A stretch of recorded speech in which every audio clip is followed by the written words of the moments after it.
Di rumah sang Raja Penyihir, kisah keberanian Tuan Guru Haji Muhammad Zainuddin Arsyad. Dikisahkan oleh Bapak Nadri Wildan. Pada suatu masa, di sebuah desa yang jauh dari keramaian, hidup seorang Raja Penyihir yang begitu ditakuti oleh penduduk sekitar. Dia dikenal memiliki kekuatan gelap yang mampu mengendalikan nasib siapapun yang diinginkannya. Banyak korban berjatuhan, mereka yang menjadi target santetnya akan mengalami sakit yang tak terhingga, merasa tercekik tanpa sebab, atau bahkan meninggal dalam keadaan yang penuh misteri. Seluruh desa merasa terancam dan hidup dalam bayang-bayang ketakutan akan kekuasaan sang penyihir. Kekuasaan sang Raja Penyihir memang sangat mengerikan. Dengan jari-jarinya yang penuh dengan jimat dan mantra, ia dapat mengendalikan nasib seseorang hanya dengan niatnya.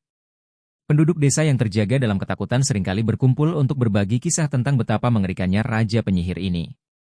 Banyak dari mereka yang mengalami sakit berkepanjangan, atau kehilangan anggota keluarga secara tiba-tiba dan tidak wajar. Mereka hanya bisa berdoa kepada Tuhan, berharap agar Tuhan memberikan perlindungan dari sihir yang mengancam kehidupan mereka. Suatu hari, Raja Penyihir itu mendengar tentang Tuan Guru Haji Muhammad Zainuddin Arsyad, seorang ulama yang terkenal karena kesalehan dan keberaniannya. Raja Penyihir merasa tersinggung dengan keberanian Tuan Guru yang tak pernah gentar terhadap ilmu hitam. Maka, dia mengirim undangan kepada Tuan Guru untuk datang ke rumahnya, dengan niat untuk menunjukkan kehebatannya dan membuktikan bahwa ilmu sihirnya lebih kuat daripada keimanan siapapun. Bapak Nadri Wildan, seorang pengikut setia Tuan Guru, ikut menyaksikan peristiwa yang penuh keajaiban ini. Ketika hari yang dinantikan tiba, Tuan Guru Haji Muhammad Zainuddin Arsyad dan Bapak Nadri Wildan berjalan menuju kediaman Raja Penyihir. Langkah Tuan Guru mantap dan tenang, seolah-olah tidak ada sedikit pun keraguan dalam hatinya. Bapak Nadri Wildan yang berada di samping beliau hanya bisa berdoa dalam hati, berharap agar Tuan Guru selalu dalam lindungan Allah. Di depan rumah sang penyihir, mereka disambut oleh suara tawa yang menyeramkan. Sang Raja Penyihir membuka pintu dan mempersilakan mereka masuk ke dalam rumah yang terasa suram dan dingin. Di ruang tamu, sudah tergelar tikar lusuh berwarna gelap, dan di atas tikar itu telah tersaji nasi putih lengkap dengan lauk ayam dan sayuran yang tampak lezat. Namun, Bapak Nadri Wildan tahu bahwa makanan tersebut telah dijampi-jampi oleh Raja Penyihir, dan siapapun yang menyantapnya akan mengalami penderitaan yang tak kunjung sembuh, sakit yang tak terobati, atau bahkan menemui ajalnya. Dengan senyum penuh kepalsuan, Raja Penyihir berkata, "Silakan, Tuan Guru. Nikmatilah hidangan yang sudah saya siapkan khusus untuk Anda. Jika Anda benar-benar hamba Allah yang sejati, maka makanan ini tidak akan mencelakakan Anda." Tuan Guru Haji Muhammad Zainuddin Arsyad hanya tersenyum tenang, lalu duduk bersila di atas tikar. Beliau menatap nasi, ayam, dan sayuran itu dengan penuh keyakinan kepada Allah. Sebelum menyentuh makanan tersebut, Tuan Guru membaca doa, memohon perlindungan kepada Allah dari segala bentuk keburukan. Dengan mantap, beliau menyuapkan nasi ke dalam mulutnya, diikuti dengan potongan ayam dan sayuran, tanpa sedikit pun menunjukkan rasa takut. Raja Penyihir memperhatikan dengan saksama, berharap dapat melihat tanda-tanda kesakitan di wajah Tuan Guru. Dalam benaknya, seharusnya Tuan Guru sudah merasa mual atau tersedak, bahkan jatuh pingsan. Namun, sebaliknya, Tuan Guru terus menikmati makanannya dengan khusyuk, seolah-olah tak ada yang istimewa dari hidangan tersebut. Wajah beliau memancarkan ketenangan, menunjukkan bahwa tak ada kekuatan sihir yang mampu menyentuh dirinya. Bapak Nadri Wildan yang menyaksikan dari dekat, merasa seakan-akan sedang berada di tengah-tengah keajaiban. Ia mendengar Raja Penyihir bergumam, tidak mungkin, tidak mungkin. Semua orang yang makan makanan ini pasti akan mati atau jatuh sakit parah." Sang penyihir mulai panik. Ia merapal mantra demi mantra, mencoba meningkatkan kekuatan jampi-jampinya. Namun, tak peduli seberapa keras dia mencoba, Tuan Guru tetap tenang dan terus melanjutkan makan hingga selesai. Setelah itu, Tuan Guru Haji Muhammad Zainuddin Arsyad menatap Raja Penyihir dengan tatapan penuh kasih dan berkata dengan lembut, "Sesungguhnya, tidak ada kekuatan dan daya upaya melainkan dari Allah.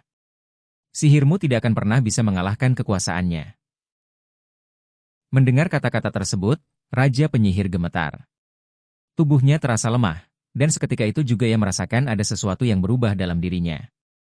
Ketakutan dan kesombongan yang selama ini memenuhi hatinya lenyap, digantikan oleh perasaan tunduk dan penyesalan yang mendalam. Ia tersungkur di hadapan Tuan Guru, menangis terseduh-seduh sambil berkata, Tuan Guru, ajari aku jalan yang benar. Aku tak ingin lagi menyesatkan orang lain dengan ilmu hitamku." Tuan Guru Haji Muhammad Zainuddin Arsyad mengulurkan tangan dan menepuk bahu sang penyihir. "Allah Maha Penerima Taubat. Selama engkau benar-benar ingin kembali kepadanya, pintu taubat akan selalu terbuka. Tinggalkanlah ilmu hitammu dan bimbing orang lain menuju kebaikan. Air mata sang raja penyihir terus mengalir deras. Ia merasa seakan-akan beban berat yang selama ini menghimpit hatinya telah terangkat. Dengan penuh kesungguhan, ia berikrar untuk meninggalkan semua praktik ilmu hitamnya dan kembali kepada jalan Allah. Tuan Guru memberikan petunjuk kepadanya tentang cara bertaubat dan memperbaiki diri. Mereka kemudian menghabiskan waktu berbicara tentang kebaikan, kejujuran, dan kasih sayang. Setelah pertemuan itu, Raja Penyihir yang dahulu ditakuti kini bertransformasi menjadi sosok yang penuh rasa syukur. Ia memutuskan untuk menggunakan pengetahuan yang dimilikinya untuk membantu penduduk desa. Dia mulai menyembuhkan mereka yang telah menderita akibat ilmu hitamnya sendiri. Perlahan-lahan, desa itu kembali hidup, dan ketakutan yang mengikat penduduk mulai sirna. Bapak Nadri Wildan tak henti-hentinya merasa takjub. Ia tahu bahwa Tuan Guru Haji Muhammad Zainuddin Arsyad bukan hanya seorang ulama yang bijak dan penuh hikmah, tetapi juga sosok yang mampu mengubah hati yang paling kelam menjadi bercahaya. Ketika mereka melangkah pulang, angin sepo-sepo berhembus lembut, seolah-olah ikut memuji kebesaran hati Tuan Guru. Kesimpulan. Kisah ini pun tersebar ke seluruh pelosok desa, dan mereka yang dulunya takut akan kekuatan sihir kini menemukan harapan baru dalam cahaya iman yang dibawa oleh Tuan Guru Haji Muhammad Zainuddin Arsyad. Beliau tidak hanya menyelamatkan diri dari jebakan ilmu hitam, tetapi juga berhasil membawa sang penyihir kembali ke jalan kebenaran. Cerita ini menggambarkan bahwa kekuatan iman dan ketulusan hati mampu mengalahkan kegelapan dan keburukan. Seperti yang ditunjukkan Tuan Guru, dengan iman yang kuat, kita dapat menghadapi segala tantangan dan ancaman, bahkan dari kekuatan yang tampaknya tak terkalahkan. Keberanian dan kasih sayang Tuan Guru membawa perubahan yang luar biasa, menjadi inspirasi bagi kita semua untuk terus menebarkan kebaikan dan mengajak mereka yang tersesat kembali kepada jalan yang benar.